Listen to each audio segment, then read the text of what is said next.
What if everything you built was taken from you in a single day? Your wealth, your children, your health, and heaven itself remained silent. This is not the story of a wicked man being punished. This is the story of the most righteous man of his generation, tested not by men, but discussed in the courts of heaven. This is the story of faith when prayers go unanswered. This is the story of suffering without explanation. This is the story of a man who lost everything, yet refused to curse God. His name was Job, and this is his story. From the dust of prosperity to the ashes of despair, and finally, to the voice of God himself. There was a man in the land of Uz, whose name was Job. He was blameless and upright, one who feared God and turned away from evil. Job was not merely religious. His righteousness was visible in his daily life, in his household, in his business, and in the way he treated others. He was blessed beyond measure. He owned 7,000 sheep, 3,000 camels, 500 yoke of oxen, and 500 female donkeys. He had many servants, and his estate was so great that he was known as the greatest of all the people of the East. Yet Job's greatest treasure was not his wealth. It was his children. Job had 7 sons and 3 daughters. His sons used to take turns hosting feasts in their houses, My daughters, inviting their sisters to eat and drink with them. You are ours, And when the Father. days of feasting were over, Job would rise early in the morning.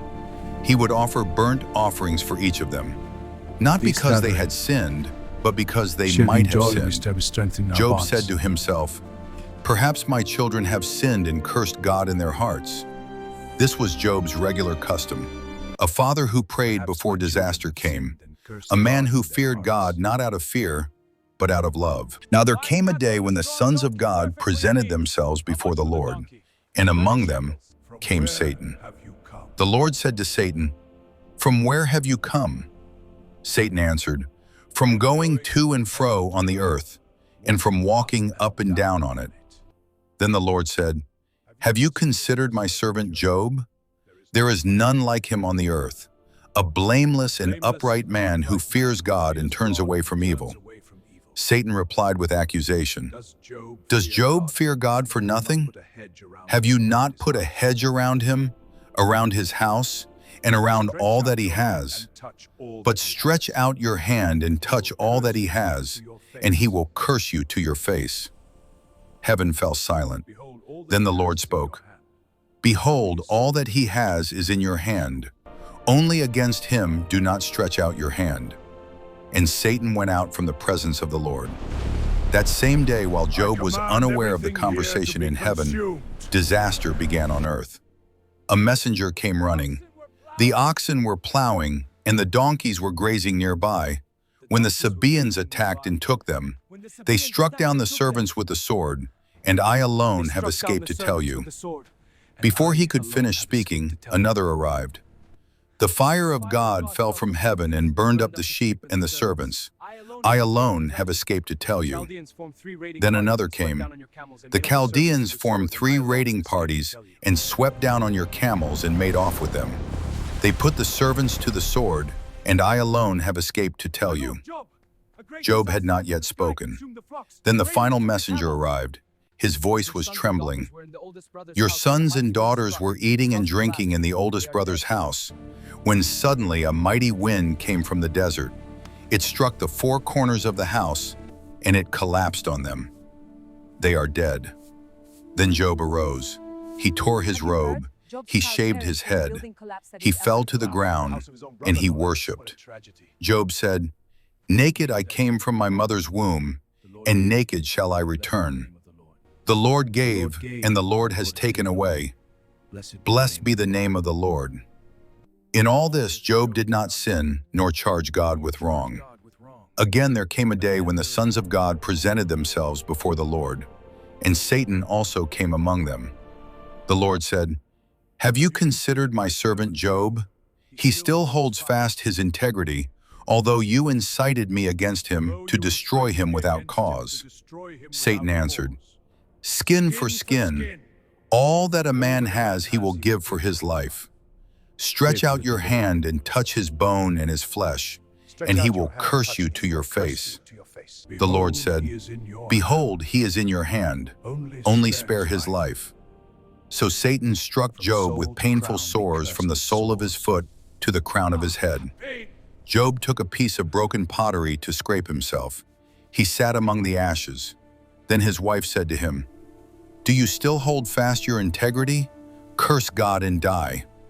But Job replied, You speak as one of the foolish women speaks.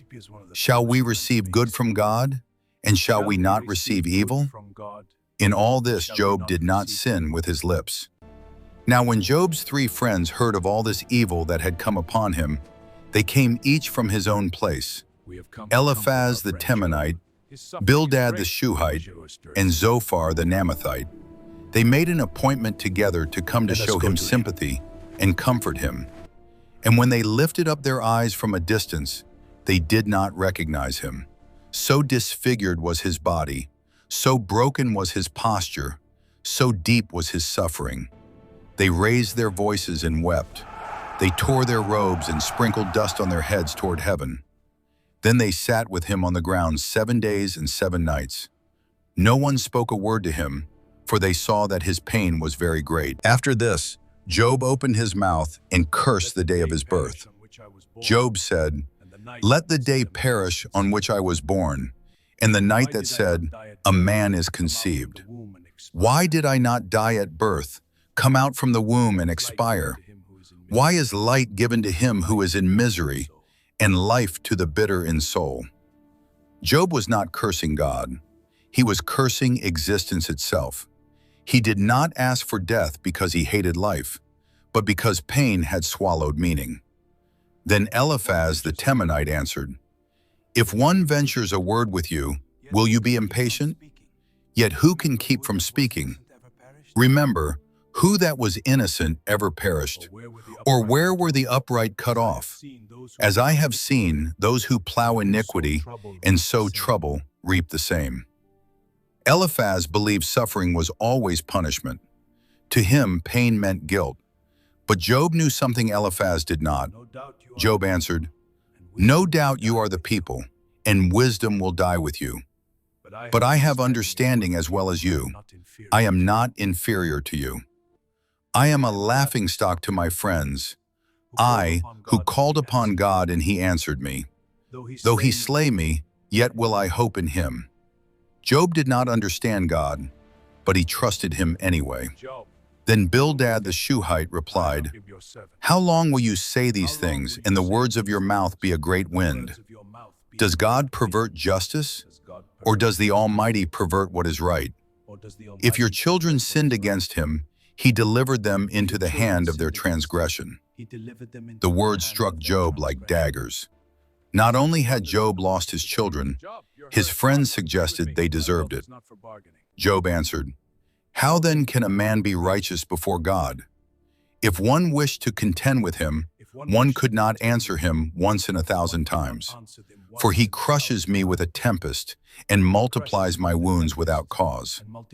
Then Job spoke words that echoed through eternity.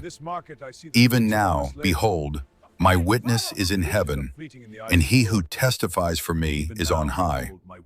My friends scorn me, but my eye pours out tears to God. That he would argue the case of a man with God, as a son of man does with his neighbor. Job longed for a mediator, not knowing that generations later one would come. Then Zophar the Naamathite answered, Should a multitude of words go unanswered, and a man full of talk be judged right? Know then that God exacts of you less than your guilt deserves. Zophar offered no comfort, only condemnation. Job replied, I have heard many such things. Miserable comforters are you all. My face is red with weeping, and on my eyelids is deep darkness. Yet there is no violence in my hands, and my prayer is pure. Job was alone, rejected by friends. Yet there is no violence in my hands, and my prayer is pure. Misunderstood by men, yet still speaking to God. Round after round, the arguments continued. Eliphaz spoke again. Bildad accused again. Zophar condemned again. And Job answered every time, but God remained silent. No thunder, no vision, no explanation, only suffering and faith holding on by a thread. Then Job spoke words that would outlive his pain. For I know that my Redeemer lives, and at the last he will stand upon the earth. And after my skin has been destroyed, yet in my flesh I shall see God, whom I shall see for myself, and my eyes shall behold, and not another. Job had nothing left, but he still had hope. So these three men ceased answering Job, because he was righteous in his own eyes. Then Elihu, the son of Barachel the Buzite, of the family of Ram, became angry. He was angry with Job because he justified himself rather than God. He was also angry with Job's three friends because they had found no answer, yet had condemned Job. Now Elihu had waited to speak to Job because they were older than he. But when Elihu saw that there was no answer in the mouth of these three men, his anger was kindled. And Elihu answered, I am young in years, and you are aged.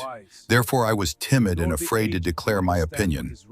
I said, let days speak, and many years teach wisdom. But it is the spirit in man, the breath of the Almighty, that makes him understand. It is not the old who are wise, nor the aged who understand what is right. Elihu did not accuse Job of secret sin. Instead, he spoke of a God who teaches through suffering. Elihu continued, said, God speaks in one way and in two, though man does not perceive it. In a dream, in a vision of the night, when deep sleep falls on men. He opens the ears of men and terrifies them with warnings, that he may turn man aside from his deed and conceal pride from a man. He keeps back his soul from the pit, his life from perishing by the sword. Elihu declared that suffering was not always punishment. Sometimes it was mercy. Elihu said, behold, God is mighty and does not despise any. He is mighty in strength of understanding. Who has prescribed for him his way, or who can say, you have done wrong? Remember to extol his work, of which men have sung. The Almighty, we cannot find him. He is great in power. Justice and abundant righteousness he will not violate. Elihu finished speaking, and for the first time the wind began to rise. Then the Lord answered Job out of the whirlwind, not with explanations, O Lord, not I with pray reasons, for my friends, but with forgive them and questions. restore them, for they have not The Lord acted said, with knowledge. Who is this that Who is darkens this counsel that darkens by counsel words without by words knowledge? without knowledge? Dress for action like a man. Dress for action I will like a question man. you, I will question and you make it known to me. and you make it known Lord to me. restored the fortunes of Job when he prayed for his friends. And the Where Lord were you gave when I Job laid the earth's twice as much as he foundation? had before. The Lord He had gave Job twice as 14,000 much as he sheep, had before. 6,000 camels, He had 14,000 1,000 sheep. yoke of oxen, The and Lord has blessed 1,000 me with female 7,000 donkeys. sheep. He and also had 6,000 7 camels. sons These are the trials and 3 of Job. daughters again. And in all the land there were no women so beautiful as Job's daughters. After this, Job lived 140 years.